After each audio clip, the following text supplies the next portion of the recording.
Good afternoon, LinkedIn and YouTube.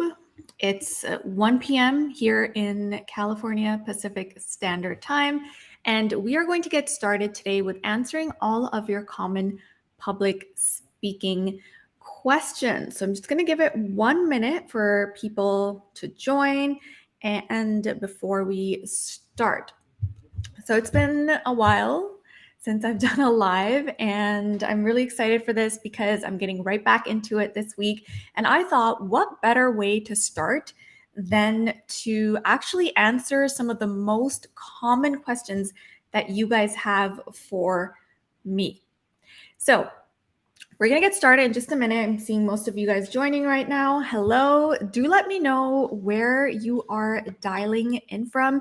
Say hi in the chat box. I have it open right now. I am trying to respond. I will try to respond as much as I can as we continue. Hi, Anas, Mahmoud. Where are you from? Do let me know where you guys are from because it really helps me kind of understand which audiences I'm reaching, where you guys are, and it helps me make better content for you guys. So hi, Catherine. Hi, Mohammed. Mohammed. Wow, we have 3 Mohammeds. Daya, is this live? Yes, Daya, this is live. We have people here from Nashville, India, San Francisco, Orange County. Catherine, I'm also from Orange County, India. KSA, what is KSA?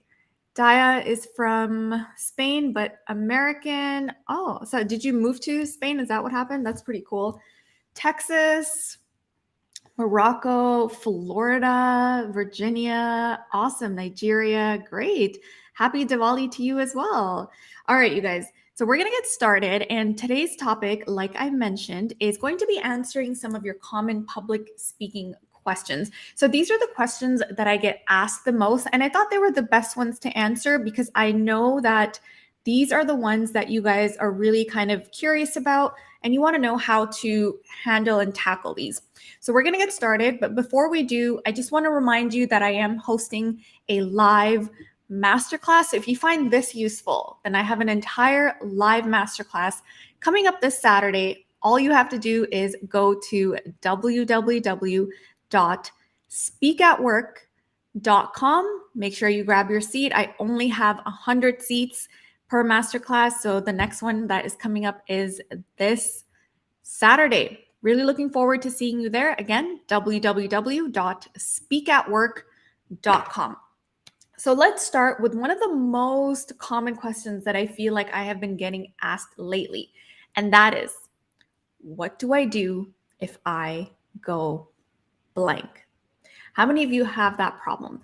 Because I know that I've had to deal with that plenty of times. You're in front of your audience, somebody asks you a question, and you're like, okay, you know what?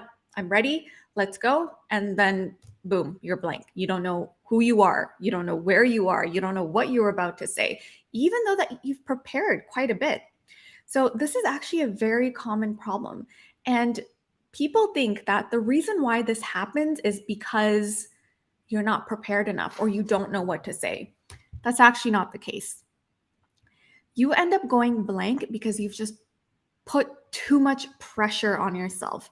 You over prepared. You are putting all that pressure of, I need to do well. I have to do well. If I don't do well, then this is going to affect me in A, B, C, D departments.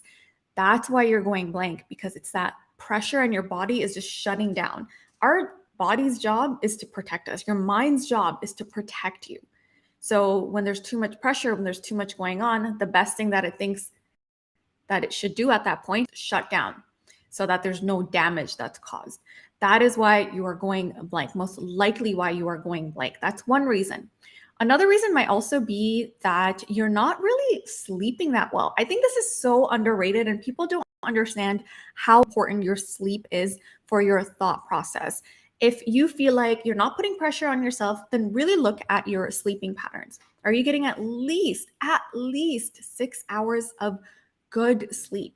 Right? That means continuous 6 hours. I know some people might not be able to do that, but are you getting your sleep?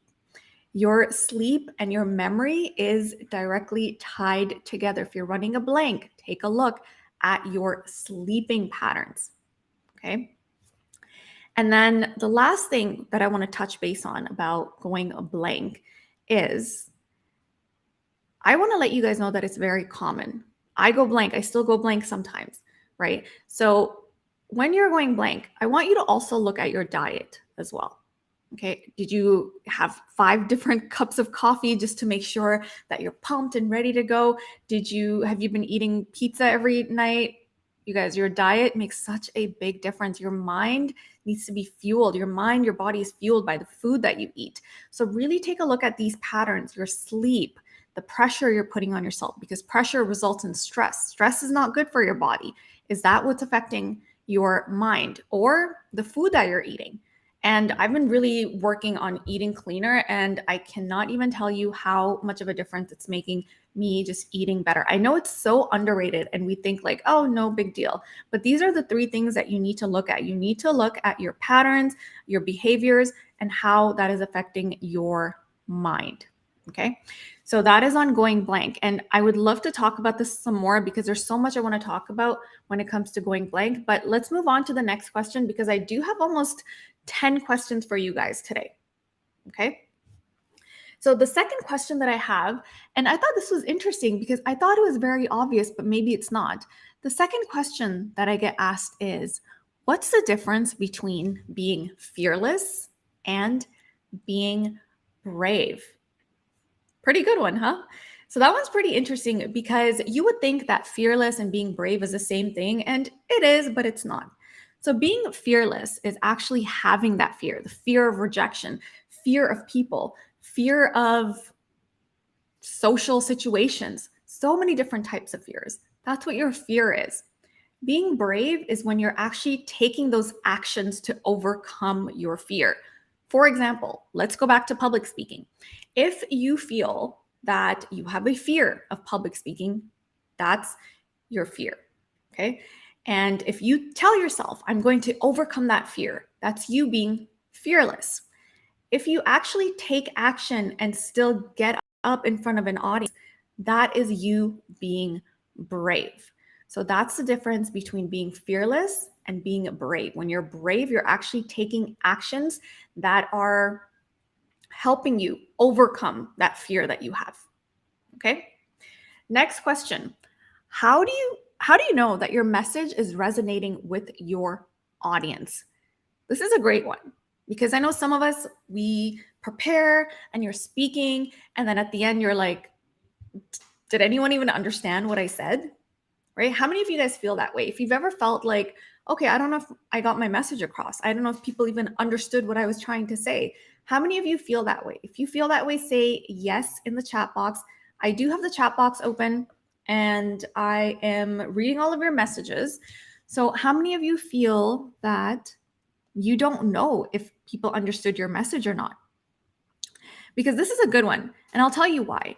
So you are there for a reason, right? You got up in front of that audience, whether it's a presentation, whether it's a important meeting, you're there for a reason. You're delivering some type of message. Okay, you're typically selling something. You're selling a service, a product, something, your message, you're selling something. So how do you know that your audience actually took in that information? So there's a couple of things when it comes to this. I am a strong believer in that before you even get up in front of your audience, you need to do your homework. You need to know who your audience is before you get up in front of them. Okay. It's very easy if you've been in front of that audience before because they're going to ask you questions and you know that, okay, these are the questions that they want answered, or this is what my audience is expecting of me. So I need to prepare in a way that's answering these questions. Okay. So you have to speak the language of your audience. Think of it this way. You're going to speak very different to a 5-year-old versus a C-level executive of your company, right? You're going to have a different tonality. You're going to use different types of body language. When you're speaking to a child, you're using your hands more. You're describing things more because that's how kids understand things better. Versus a C-level executive, very different people, very different type of person. Right? So you have to know who your audience is, what they're expecting of you, and if you are actually answering their questions, that's going to come from them. Let me give you guys another example. So I always run master classes right? And by the way, I am hosting one this Saturday at 11 a.m. Pacific Standard Time on the 3 steps to get promoted faster. If you're an introvert and you want to overcome your fear of public speaking, this one is going to be for you. www.speakatwork.com. It's also on my profile. So when I run these master classes, before I even started running them, I asked you guys all of these questions. Hey, what do you want to learn? What are some of your roadblocks? What are some things that you need help with? And based on the information you gave me as my audience, that's how I created my content. That's how I created the entire presentation. Okay. So now I know when you show up, you're actually getting what you need help with. Okay. So it's not like it's just going to be something random that isn't really going to help you or serve you in any way. So you have to make that a point. You have to talk to your audience beforehand. You have to get to know them a little bit beforehand, and do not just show up and not know who your audience is. That's the worst thing that you can do. Okay. Let's say you do show up because you just weren't not able to get some sort of answers from your audience. It's your first presentation. You've never done a presentation like this before. What do you do? Okay.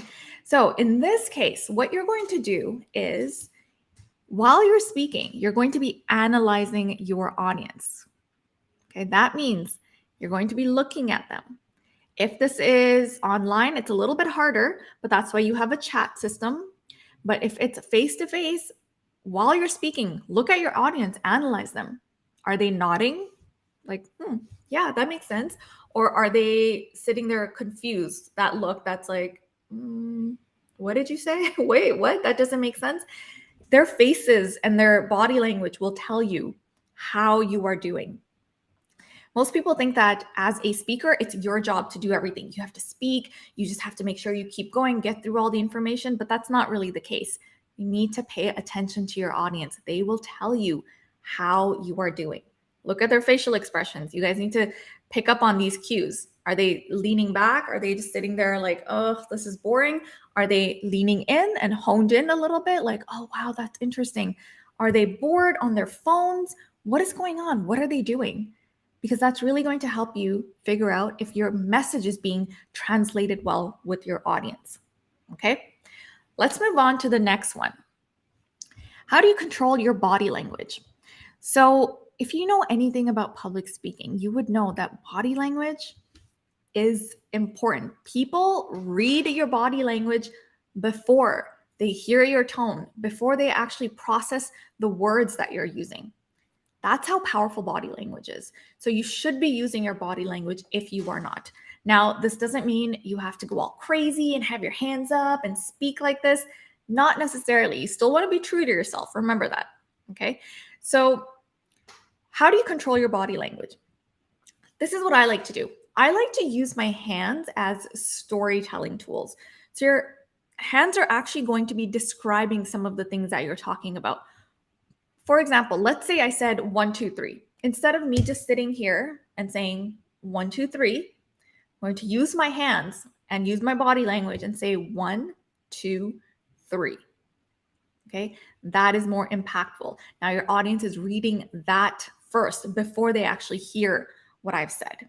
And your body language, by the way, is not just your hands. Your body language is your eyes. Your eyes are part of it. Your head movement is part of it.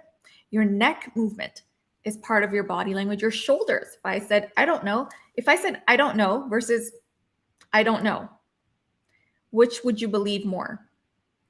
For most people, it's the I don't know, because now I'm speaking with my whole body. I'm not just speaking with my voice. Okay. So start speaking with your entire body and start using your hands to describe things. It was tall. It was small. It was really small. She was very petite. He had a very big jacket on, right? That's you using your hands. Now, if I'm saying me, we all have a different way of saying me, by the way, you guys. Me, me, me. How do you say me? I want you to just ask yourself right now, how would you say me with your own body language? Because every time I ask people this, they give me a different type of response. Some people say me, some people say me, some people say me, some people say me, some people say me. How do you say me? Okay. So body language is important. Make sure you are using it. Moving on to the next question. I have my list right here. So what do you do when you don't know the answer to a question? So if you're put on the spot, this comes down to impromptu speaking. What do you do? And this is going to happen quite often. You are going to be put on the spot. Someone is going to ask you a question during a presentation, maybe during a meeting, your boss will put you on the spot and you just don't know the answer to something. This happens. It happens quite often. Now, instead of making up something, instead of freaking out and thinking, oh my gosh, what do? I have to do something. Instead of that, I want you to just be 100% honest. Honesty goes a long, long way. Okay. But you're not just going to say, I don't know. That defeats the purpose. And it makes it seem like you don't really care about the answer. Okay. So instead of just saying, I don't know, you are going to say, I'm actually not 100% sure, but if you can give me a little bit of time, I'd like to review my notes and get back to you if it's okay with you. Okay.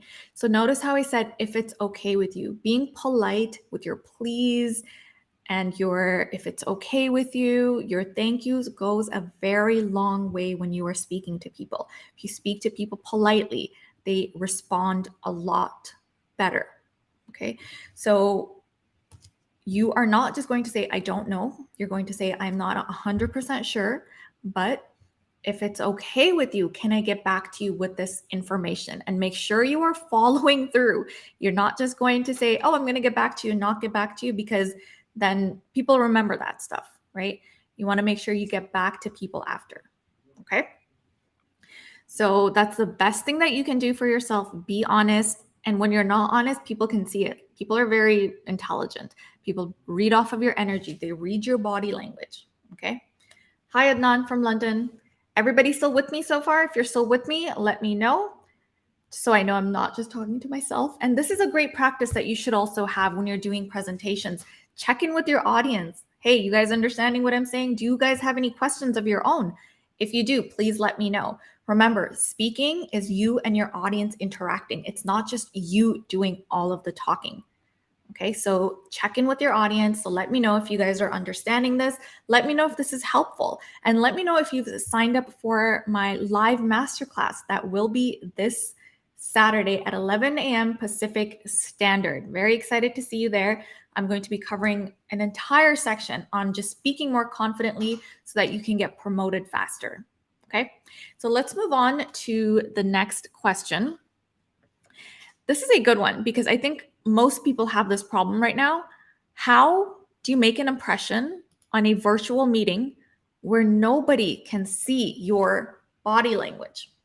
We've already talked about how important body language is. It's very important. People read your body language first. And this is, I think someone was asking, is this just a theory or is this backed up by research? Yes, it is backed up by research. Okay. Body language is important, but what do you do if you're online? It's very hard for people to see your body language online. When you're face to face, it's so much easier, right? Because now your energy is radiating and your audience is taking in your energy. They can see more of you. They can see you from head to toe, but online, guess what? We just have this little window, okay? So what do you do? How do you use your body language and leave more of an impression if you're in an online meeting? First and foremost, you guys, and some of you are going to hate this. I hate this too, but I still have to do it because I understand how important it is. The first thing that you should be doing is, first of all, have your cameras on, turned on. I know, a little uncomfortable for some of you, very uncomfortable for me as well, but I'm getting used to it now. So you want to have your camera on so that people can actually see you. Even if nobody else in the team has their camera on, great. You turn on your camera. It's going to make you stand out, first of all. Okay. Second of all, people will be able to see you. Most people are visual learners. They learn better when they see you speaking. They learn better when you're using your body language versus just hearing you speak. Okay. We're human at the end of the day. So these human interactions only matter if we can see one another. So turn on your cameras, number one thing. And if you're very new to this, it's okay. Turn it on just for 5 minutes. Next time, do it for 10 minutes. And ease your way into it, but have your camera on. If people cannot see you, they're not going to remember you. Okay? That's the first thing. The second thing is that I want you guys to look at my screen right now too. This is done very strategically, right? There is a reason why I am sitting here the way that I'm sitting here. You always want to make sure when you are online, your shoulders are right in the middle. So you're centered. I'm centered in this way and I'm centered towards this way too. So I'm not here. The camera is not here. I am right in the middle. You want to make sure you are in the middle when you are online on a virtual meeting. And then you want to also make sure that you're centered here too. So it's not like my head is being cut off. I'm not like this. I'm not all the way down here. This is where I am. Okay, this is done very strategically. Your shoulders should be right in the middle. Your head is then going to be the focal point. And this way, I'm far enough that if I use my body language, you can see my hands. I'm not this close. So now if I'm using my hands, it's harder for you to see. I'm not this far. If I'm this far, then it's harder for you to see my facial expression. So you want to be close enough for people to see your facial expressions, but far enough that they can see your body language. Okay, so always position yourself this way. Last thing when it comes to virtual meetings is make sure you have good lighting. Okay, you do not want to have grainy video. You don't want to have a dark video. People need to be able to see you. Okay, it needs to be nice and bright. The best thing you could do, and this is why I sit across from my window, is use natural sunlight. It is the most flattering light. Okay, make sure it's nice and bright and make sure you're sitting across from a window. Let me see if I can show you guys. If I flip this over, let me show you the difference in lighting. So do you see how it got more grainy? And do you see how it's not as bright anymore? So this versus, let me move back. Luckily I have a rolling table, you guys, so I can do this easily. This versus this, so much brighter. Even though you guys can see my entire living room and my husband's working in there and he needs to go across, he gets annoyed of me, but I tell him, nope, I need this lighting. It makes a difference. Okay, so that is the lighting you want to use. All right, so let's move on to the next question. And I think Sherry here is asking a question. So maybe I'll check in with you guys and see what questions you guys have first. So Sherry Dunbar is asking, can you give some tips on how to combat the actual fear of public speaking, specifically in larger groups? Yes, Sherry, great question. So what do you do if you have a presentation, it's a big audience and you're afraid of public speaking? Let me give you guys some actionable tips that I want you to do every single time. The reason why, there's many reasons why you're afraid of public speaking, but one of the most common reason is because you don't know people or it's a large audience and you feel out of place. Okay. So what you want to do is arrive early. Okay. Arrive at least 5 to 10 minutes early. If it's an audience you already know, even better. But if it's an audience you do not know, come as early as you can. And as people are walking in, try to get to know these people. Ask them, hey, what brought you here today? Ask them questions like, what are you looking forward to learning today?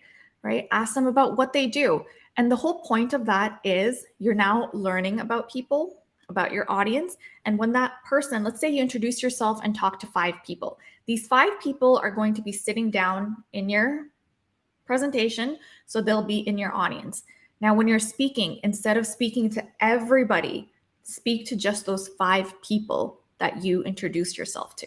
That means you're looking at them when you're speaking. Find out where they're sitting, right? When they come in, you've introduced yourself, they're going to go and sit down. Take note, where are these people sitting? Because these are the people I'm going to be talking to when I do my presentation. Okay, it's much easier speaking to 5 people than 500 people. Agreed? If you agree, say agreed. Okay, so Sherry, I hope that answers your question. Arrive early, get to know people, and speak to only those people. I would say at least a maximum of 5 when you're in a large group. Okay, Dr. Andrew H. Campbell, let's take one more question. I'm doing a TEDx. I sometimes have problems with speaking when I get off script. I'm trying to memorize. I sometimes stutter and stammer. Okay, so let's talk about scripts. Okay, I am someone that is not very fond of scripts. And the reason is because when you have a script, you're so focused, hyper focused on that script. You're like, okay, my script needs to be perfect. I have to make sure I don't go off topic. I have to make sure I am saying everything I was supposed to say. That's why I don't like scripts, because if you miss one line or you miss one section, it completely throws you off. Okay. So, Dr. Andrew Campbell, if you are doing a TEDx, do not take a script with you. Instead, take skeleton notes. That means have bullet points of the things that you want to cover. Okay.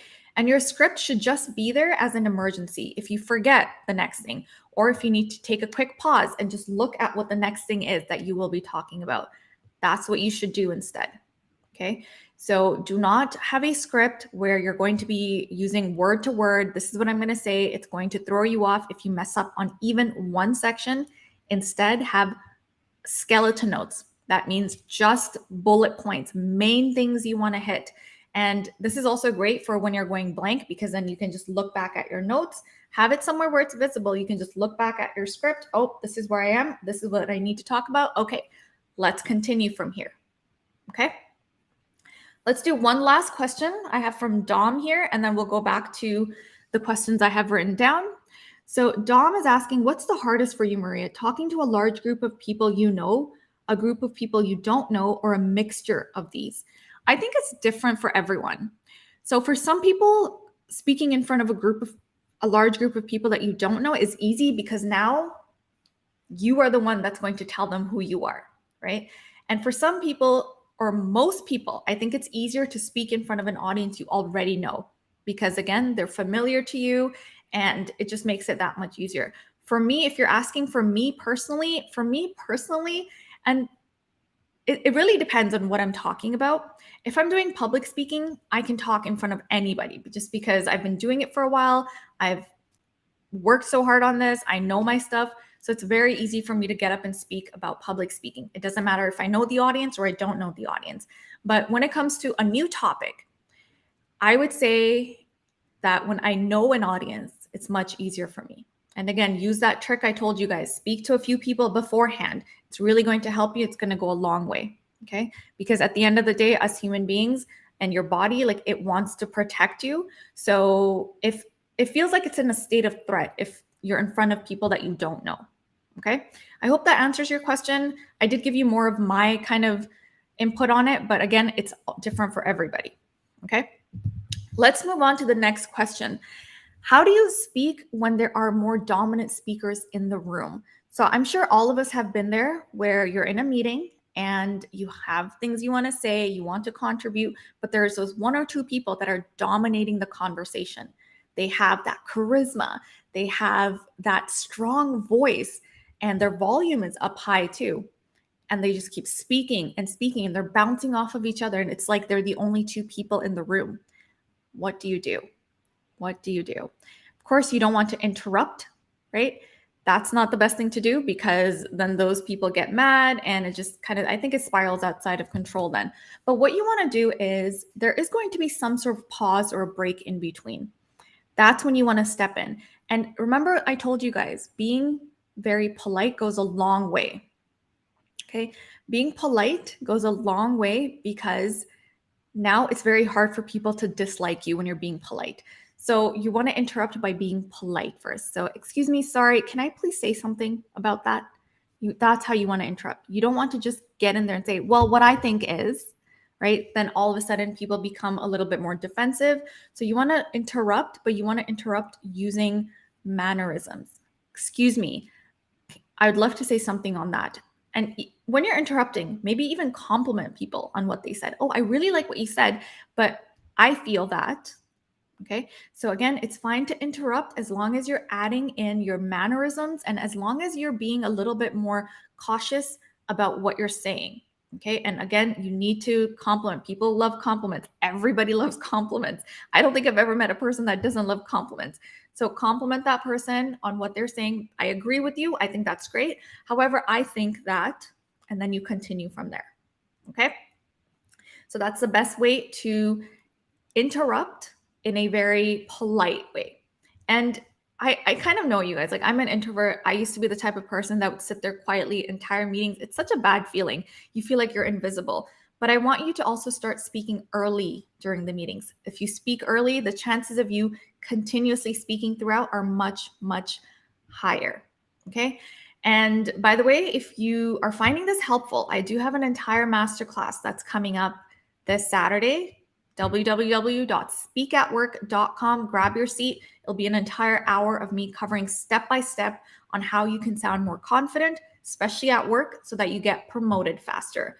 I want to answer one more question here that Tahir has, because I think this was a good one. Is blurring your background helpful, or should it be like your background, Maria? So let me tell you a little bit about human psychology. I love psychology, you guys. I'm doing my master's in psychology, and there's a reason why you guys see my living room. So people are picking up on everything, right? I would recommend for you to not blur your background. I get it. You're at home. Maybe it's a little bit messy. Maybe you have kids running around. Maybe you have your spouse that needs to go from one room to another, like mine does. My husband's working in his office and our bedroom is here. So he has to go back and forth. But the reason why you do not want to blur your background, or the reason why you don't want to have like a Hawaii themed in the back, is because of a trust factor with your audience. Okay. Your audience needs to see you. You guys see me right now. You know where I am. This is my living room, right? So you trust me right away. Okay. If I blur my background, it leaves too much room for questions. Like, where is she right now? Why is her background blurred? What's really behind her? Right. So it's a very trust factor. So I want you not to blur your background. Your audience connects with you and trusts you more if they can see where you really are. So it's completely okay to let people see you in your living room, because if anything, they connect with you better. You guys now know, hey, this is my living room. This is the couch I sit on while I watch TV, right? There's my kitchen. It just makes me more human. And you guys are naturally going to trust me more because I'm not hiding anything. So when you have a blurred background or a different background, it's almost like you're hiding something. That's what it transcribes as. Okay, so do not use blurred backgrounds. All right, let's move on. I think I have a few more questions and I do want to get through those. So if this is helpful, please let me know. And I do want to go into some of these questions in a little bit more detail. Now that I told you guys I'm going to be back doing more lives, let me know which question you thought was very helpful or which one you want me to elaborate more on, because I want to help you guys. I want to make sure that these lives that I'm doing are actually beneficial to you.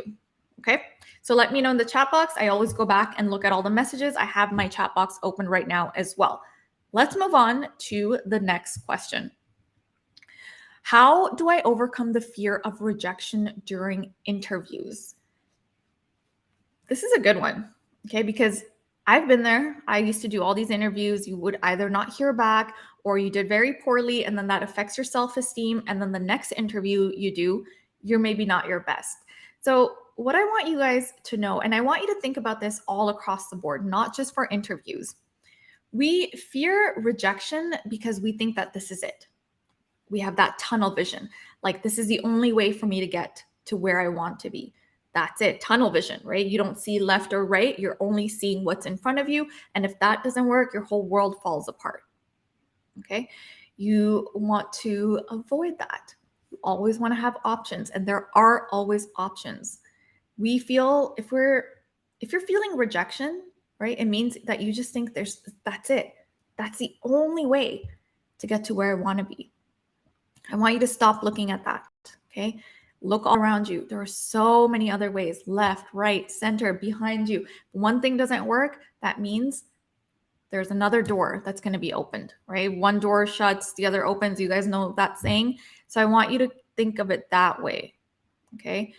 Stop feeling like you got rejected. It just means that this was not the opportunity for you. You try somewhere else, and keep your options open. Never just go interview for one place. Even if that's your dream job, that's where you want to work, still keep your options open. When you have options, you have a lot more confidence.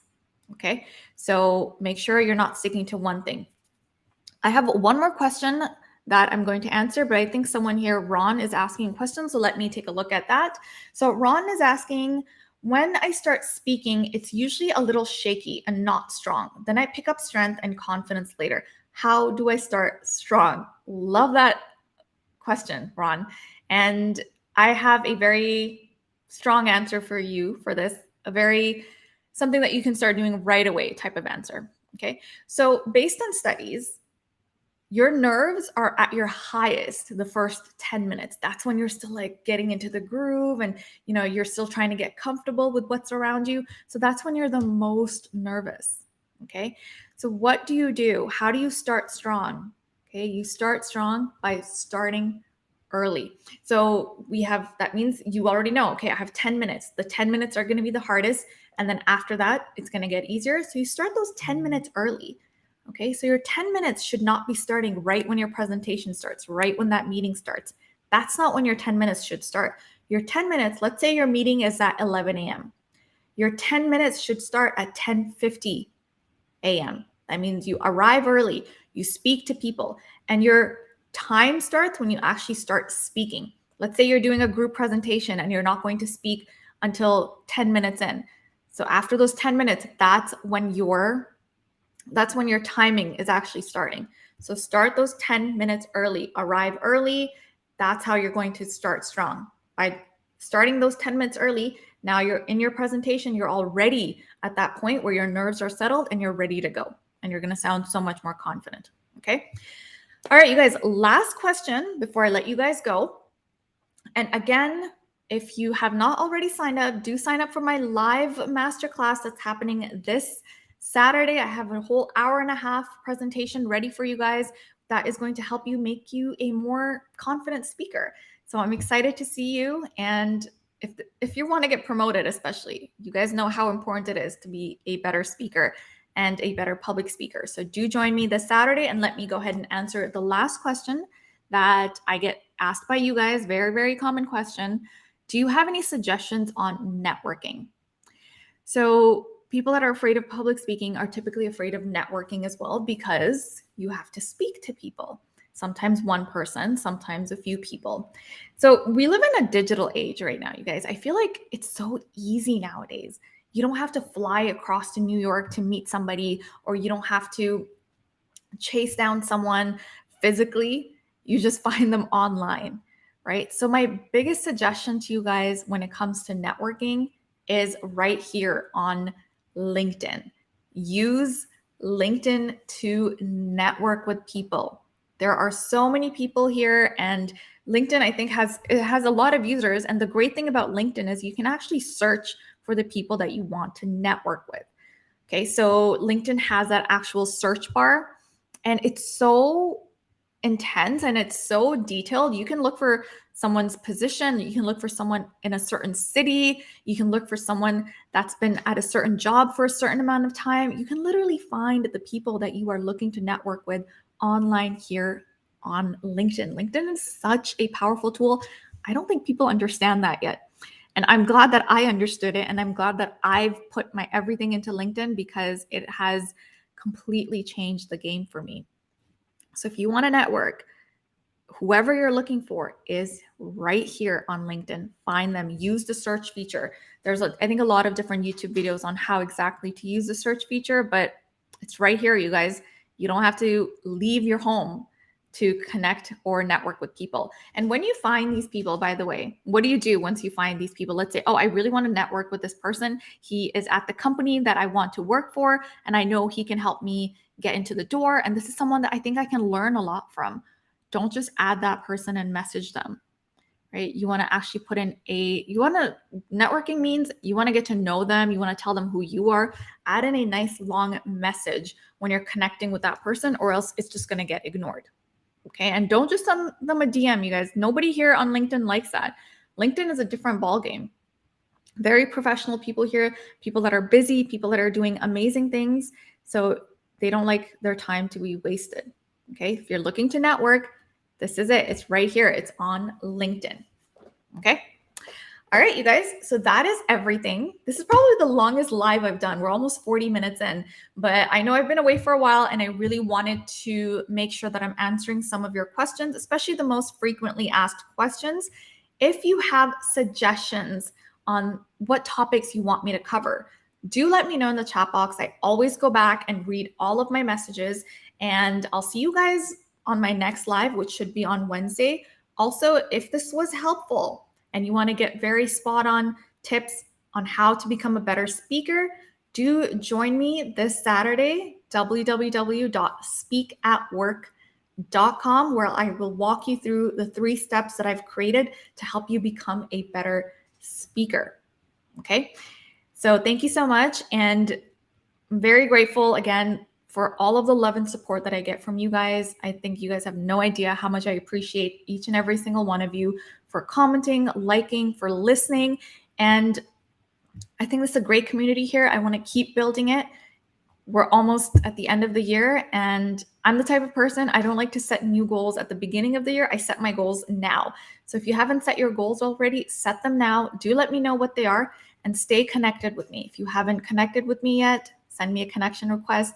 I do have almost 20,000 that I'm trying to get through, but I will get through it. Give me a little bit of time. Okay. So I will see you guys next time on the next live, and I hope this was helpful. I'll also see you this Saturday on my live masterclass. Have a great week. Happy Monday. See you guys. Bye.